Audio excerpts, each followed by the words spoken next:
My name is Tony. Peter Benchley, as every schoolboy knows, wrote the novel Jaws, upon which Steven Spielberg's masterpiece movie is based. It is proof positive that if you're going to steal, you may as well steal big. Take Ibsen's An Enemy of the People and apply it loosely to Chief Brody. And then Herman Melville's epic literary classic Moby Dick. Swap Ahab out with Quint, modernize the sucker and abracadab, smash and grab, blockbuster book and blockbuster movie. And I'm sincerely grateful for both. I really mean it, folks. Benchley then spent the remainder of his literary career trying to replicate that awesome success and failing. Jaws was a one-trick supercharged mega galleon sailing on a sea of success, whilst everything that followed was makeshift flotsam and jetsam mediocre driftwood. Only comparatively, of course. Ah well, the sea giveth and the sea taketh away. The Island was his third novel following Jaws and the Deep, and sold extremely well. In fact, the premise is a very interesting one that certainly snagged my attention, although it did end in a very rushed and abrupt way. Still, it was a bestseller and Hollywood loves those, so the script was snapped up and it was made into a film with Benchley scripting. Michael Caine headlined and Michael Prime Cut Ritchie was in the director's chair. Jaws producer Zanuck and Brown produced. What could possibly go wrong? What could possibly make it a delirious box office bomb? Source of much finger pointing and fun poking critical derision. What happened here? Let us consider. Caine is Blair Maynard, a New York reporter whose attention is drawn to the stupidly high number of boats that have gone missing without a trace in an area of the Bermuda Triangle. Feeling there's a story to be had, he zooms off down there with his 12-year-old son, Justin Jeffrey Frank. His ex-wife has lumbered in with the kids, so he decides to make the best of it and drag the ungrateful little shit along for the ride. He implies they're going to Disneyland, and in a way, they are. In spirit, it's the Pirates of the Caribbean ride reimagined as a murderous, blood-soaked nightmare of full-throttle insanity and carnage. Or something. The road trip beginning to get Maynard and his son from the civilized metropolis of NYC to the isolated island badlands of Bermuda is an episodic affair which involves a visit to a gun shop and surviving a plane crash. It highlights Maynard's astonishingly irresponsible approach to parenting, first buying his son a gun, then strapping him into a crumbling wreck piloted by a facially scarred nutbar whose only other passenger, a volatile sedated pig, is presumably turned into hog roast on landing, because the landing gear fails and the aircraft detonates in a voluminous fireball. A predictable outcome to this risky airborne adventure. Justin's What I Did on My School Holidays assignment would no doubt result in some alarm for his form teacher, and the rapid involvement of social services, especially when it comes to detailing what happens next. The island of Nau, set in a remote archipelago southeast of the Bahamas, is located at the epicenter of over 610 boats and 2,000 people going missing without a trace. Maynard tracks down eccentric local anthropologist Windsor Frank Middlemass, who explains that disappearances of craft and crew were so commonplace it's simply accepted with next to no action. He lends Maynard his motorboat to take his son fishing. After hooking a barracuda, they spot someone in the water. Moving closer to investigate the person in the water, a young girl pulls Justin into the drink, whilst a ragged apparition of a man brandishing a knife clambers on board. Maynard shoots the interloper before being knocked unconscious. He comes round to find he and his son are the captives of a community of pirates living on a small uncharted island. These are not your pirates of the modern-day tech-savvy Somalian type, oh no. These filthy, murdering cutthroats are the multicultural descendants of 17th century buccaneers. An isolated community frozen in time, living fossils in the modern age. They pillage and plunder yachts and sailing boats, killing all crew and passengers over the age of 13, stripping the crafts then sinking them. Under the leadership of Jean-David Nau, David Warner, they are the phenomenon responsible for the missing vessels and people. This bunch of arseholes playing Long John fucking Silver, as Maynard not too inaccurately describes them, have their own laws and rules written in a book called The Covenant. Luckily for Maynard, they mistake him and Justin for descendants of Naval Lieutenant Robert Maynard, who killed Blackbeard. Yep, they're not the brightest.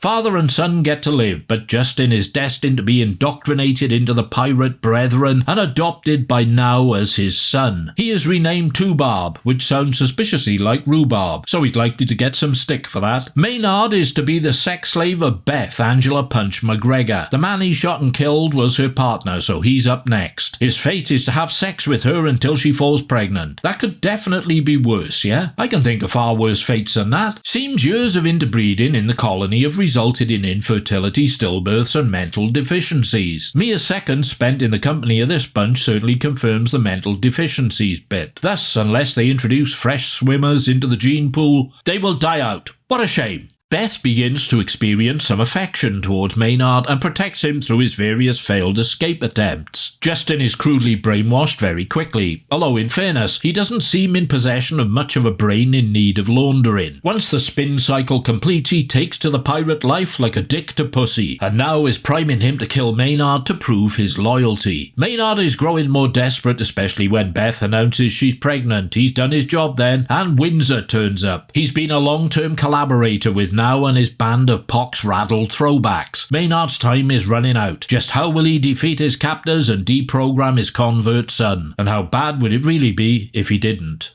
The island was an expensive flop, no doubt about it. Zanuck and Brown paid Benchley $2.15 million for the rights to make it, including his screenplay, as well as promising him 10% of the gross and, as an additional sweetener, 5% of the soundtrack sales, the highest amount ever paid to an author at that time. The budget was a conservative $12 million, but other sources claim it went over to peak at $22 million. Box office take was around $15 million. Cost a lot, made no profit, made a loss. Still, that doesn't mean it wasn't a good film. There are absolute genius movies that died on their arse financially, as we know. But there are times when the box office is an indicator of a shit flick, which is much of the reason for the take being low. And unfortunately, this is one of those times. The Island is a movie that is massively less than the sum of its parts. It has good quality components, such as some high-profile casting. There's a rousing score by Ennio Morricone that harks back stylistically to the stirring sonics of old Hollywood-based swashbucklers like Captain Blood and the Seahawk. Some of the stunning locations and the cinematography of veteran lensman Henry Ducay are quite splendid on times. The core ideas and the underlying concept are attractive propositions. The script is peppered with some great sarcastic observational one-liners scathingly delivered by an incredulous Caine, who avoids shouty mode this time around. Michael Ritchie's direction doesn't exhibit any mind-blowing flair or stylistic virtuosity here, but it's not thoroughly dreadful either. It does the job. It's just that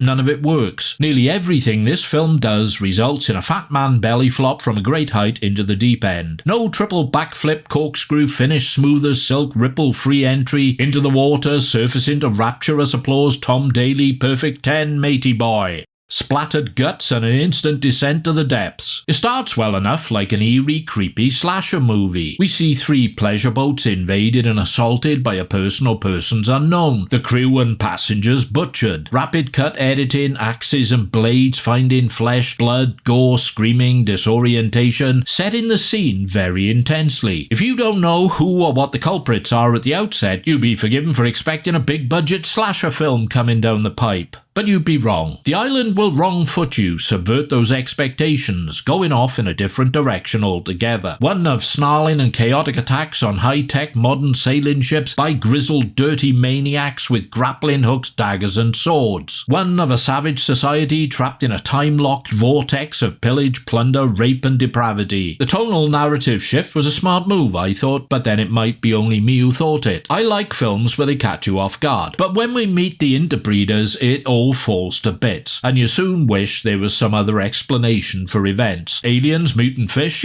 something more believable. When you read a book, you visualize the printed word. You imagine the translation into moving images in your head. This wasn't the way I saw The Island when I read it. The pirates are portrayed by some terrific British character actors: David Warner, Dudley Sutton, Don Henderson, Colin Jevons. But collectively, they resemble the grotesques from a Monty Python sketch. In fact, I wondered later if the film didn't partially inspire their Crimson Permanent Assurance short from The Meaning of Life. It's like watching live-action Muppets accessorized with ingrained filth, boils, rotten teeth, and a limitless thirst for violent slapstick. It doesn't work. I'd like to say Ritchie was aiming for some sort of sly subliminal parody, but I honestly don't think he was. We were intended to buy it. And as for poor Angela Punch McGregor, a skilled and capable actress, we first see her plastered in the most hideous-looking mud pack imaginable. Why? Was there some point to this? When it's hosed off, she looks way too feminine and normal to belong to this degenerate clan. Caine is repelled and horrified at the prospect of being forced to have intercourse with her, but she's the best looking thing around. By this point he's lost his glasses though, so maybe that's a fitting explanation of some sort. The other problem is the great David Warner. Much as I admire the man, he doesn't look threatening or dangerous enough. Yes, there are flickers of insanity sparking behind his cool, piercing gaze, and he conveys hard-bitten fanaticism with malicious effect. But he's too mannered, too cultured, too, well, almost urbane to be a roughneck homicidal pirate king. I could watch him all day, but here he is miscast. The action scenes give the impression they belong in some sort of spoof. When the pirates assault a fast-moving modern sailing ship in their tiny, ramshackle, rough-hewn sailboats, they catch up to it effortlessly, board with no real problem, take out the entire crew, some of whom are armed with automatic assault rifles, leave the haul of cocaine they find and whip all the hardware, most of which, especially the electronic stuff, is fucking useless in their world. If the expectation is that Windsor will fence it for them, then to shift it, he's definitely gonna need a bigger fucking boat. And what do these clowns need with money anyway? During this raid, there is one scene I hope and pray was intentionally played for thick-eared comedy. There's a fight between several of the pirates and a young slab of mullet-headed beefcake wearing budgie smugglers who knows martial arts. If your jaw don't drop, you've been sucking on a tube of Gorilla Glue, or equivalent. John? You cannot be serious! I mean, the guy even gives an atrocious impression of the sort of verbal noises Bruce Lee used to make during his fights. It's almost surreal to watch, and it ends so abruptly with someone sticking a sword through him, you're left wondering, did I really just see that?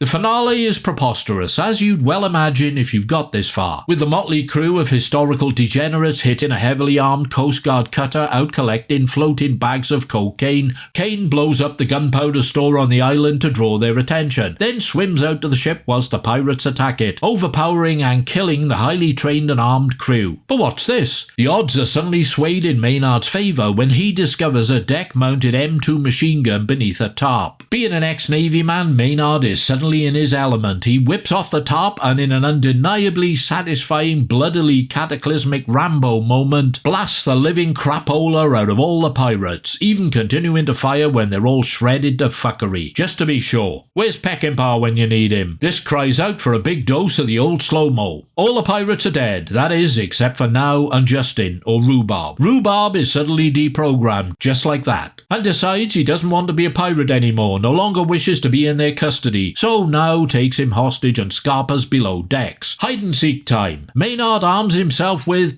oh, not again. Yes, it is. A fucking flare pistol. Why the hell are so many screen conflicts set on ships or boats resolved with a fucking flare gun? And you can guess how it ends. The only survivor of the colony, presumably the pregnant Beth, is left alone on the island. Let's hope she's got good auto-midwifery skills. She's gonna fucking need 'em. It's an odd film, full of bizarre moments, and as I said previously, next to none of it works. Michael Ritchie directed one of my all-time favourites, the wonderful rural heartland gangland flick Prime Cut, with Lee Marvin and Gene Hackman. Because of this, I've actually burned time truly scouring the island for evidence of meaningful social symbolism, political allegory, or some sort of commentary on the human condition, evidence of deep satire or insightful parody, perhaps. Nope. Nothing. Whatever this film was trying to do, it's a mystery to me. By the perplexed scowl Caine wears for most of it, seems it was a mystery to him also. As to what Angela Punch McGregor thought of her first Hollywood experience, I don't know. After it was done, she went straight back to Australia and spent the rest of her career making films there. Don't blame you, love. Somehow, though, I think maybe because of its pervasive oddness and the questions it raises for me, why the hell did they do that, being the one that repeats throughout every viewing, especially when I spot something I'd missed earlier, I find it a most peculiarly entertaining piece of bad filmmaking. Few films have so many components in them that all fail to gel, fail to coalesce, fail to work. It's quite some achievement. I've caught some recent reviews of the Blu-ray by younger reviewers who were encountering it for the first time, and a fair few have enjoyed it. One or two giving it a recommendation, a thumbs up. Be interested to know what any of you think. Hey, that's what the comments function is for. Feel free. After all, no man is an island.